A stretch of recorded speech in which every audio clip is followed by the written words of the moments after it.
Então, no caso, eu trabalho com ótica há 7 anos, né?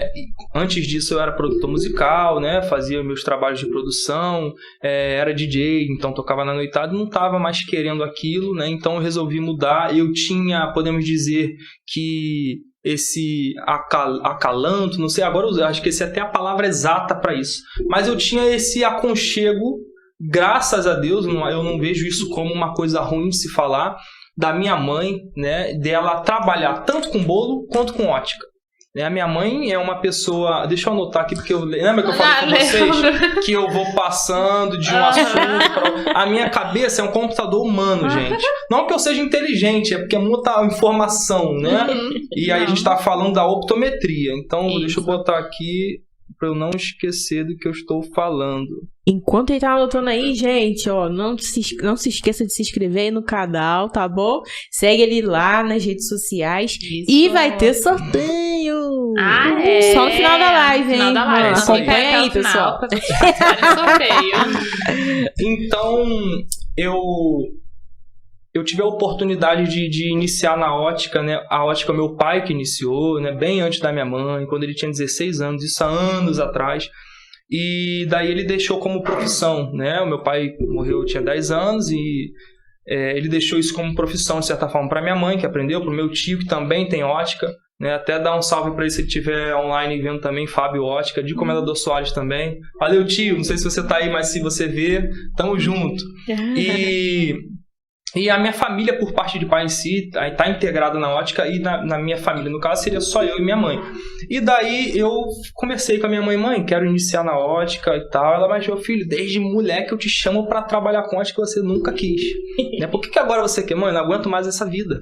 Eu quero paz, eu quero, né, ter uma vida tranquila. E lembrando também que a ótica que vai chegar na optometria, ela está relacionada também à minha esposa, né? Que ela foi o estopim para que eu mudasse a minha vida, né? No sentido de não querer ser mais DJ, não querer ser mais produtor musical e começar a procurar uma vida mais tranquila, uma vida mais calma, mais família e tal. Então até a questão de eu iniciar na ótica foi pensando também nisso. Então eu agradeço demais a minha esposa, ela é tudo pra mim, ela e minha mãe são as pessoas mais importantes também. Minha filha, obviamente, né? Aí vocês vão ficar pra trás. Aí esqueça. E daí minha mãe falou, meu filho, então beleza. Eu tinha uma merrequinha guardada e minha mãe acabou me ajudando também, a gente iniciou. Ela, antes de abrir a ótica, ela me deu um monte de sucata e falou assim, olha, eu só vou abrir a ótica quando você aprender a consertar óculos. Beleza. E aí eu comecei a consertar os óculos e tal, e aí ela viu que eu tava, né, tendo um pouco de aptidão ali. E aí, mas ela ia abrir, de certa forma, ela sabe que eu, né, que eu acho que ela viu um brilho no meu olhar, possivelmente. E aí a gente abriu a ótica e logo depois de abrir, eu comecei a me dedicar, fui aprendendo cada vez mais, fui pegando a manha da venda, né? Porque eu gosto de falar, né? Isso já dá para perceber, né? Então, e os meus clientes gostam de conversar, porque eu falo de coisas, procuro sempre falar de coisas interessantes, né?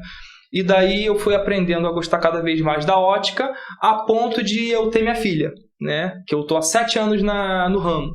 Então, no segundo ano, é isso aí, no 1 ano e meio, 2 anos de ótica, eu tive a minha filha. E daí foi ali quando eu comecei a pensar, opa, não que eu queira ficar rico, acho que não é essa a questão, mas eu preciso ter estabilidade. Porque comércio, de certa forma, ele não é tão estável, né? E a optometria, de certa forma, o consultório, né? Ele é podemos dizer que também que não é tão estável, mas ele é mais, eu acredito que ele é mais, seja uma coisa mais tranquila, né? De se administrar, etc e tal.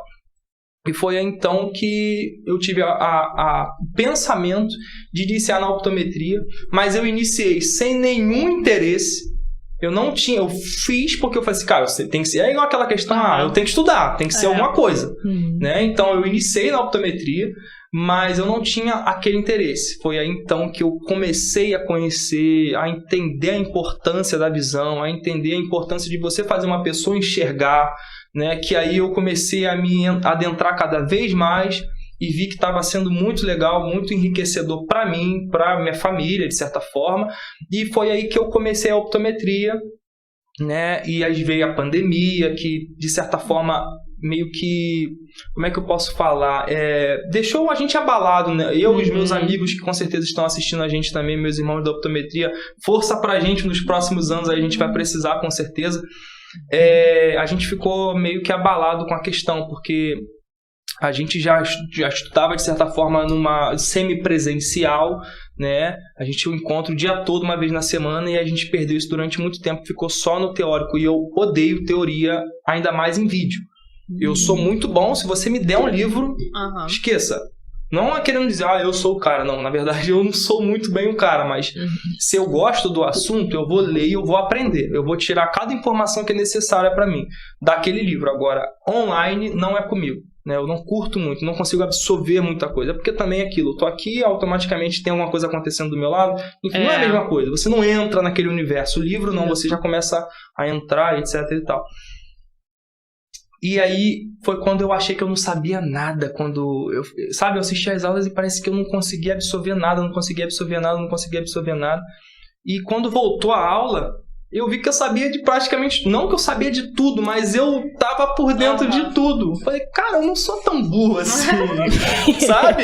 Porque realmente eu falava, não é possível, cara, eu tô estudando, eu vou me formar e vou ser um péssimo profissional, né? Como eu falei com vocês, né, nos bastidores, né, eu sou muito empático. Falei, cara, não é possível que a pessoa vai sentar na minha frente e eu não vou saber resolver o problema dela. E daí eu vi que, na verdade, era o oposto, que eu já estava vivendo aquilo e não percebia, né? Eu estava meio acomodado pela questão da quarentena e tal, eu não tinha muito essa de pegar sabe? Não falo nem a questão da apostila, que a gente tem apostilas e tal, mas não era legal, porque a aula prática é outra coisa, né? A teoria ali na hora é outra coisa. E daí me formei, graças a Deus, tenho feito bastante exames. Até agora só 3 exames, já devo ter feito 120 e poucos, 130, não sei. Só 3 exames e eles estavam além da minha capacidade, porque eu sou optometrista. Eu trabalho com a saúde primária visual. Essa é a função do optometrista, tá? É a mesma questão, um exemplo de um psicólogo, psiquiatra. A gente sabe quais são as nossas limitações, né? Até onde a gente pode ir, possivelmente. Então, 3 pessoas, eu notei que tinha uma anormalidade, indiquei, né, o fundo do olho estava bem alterado, e as 2 outras estavam com um índice, né, possivelmente, poderia ser, né, não posso afirmar que era, um ceratocone. Foi indicado e voltou para mim como realmente um ceratocone.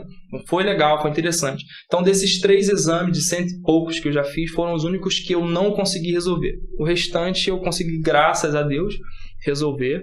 E eu tô vivendo dia após dia, esperando o consultório ficar pronto, os meus equipamentos mais sofisticados que a gente está fazendo a cotação para comprar vão chegar. E é isso aí, eu tô na correria, tô no dia a dia aí, né? Go, go, go.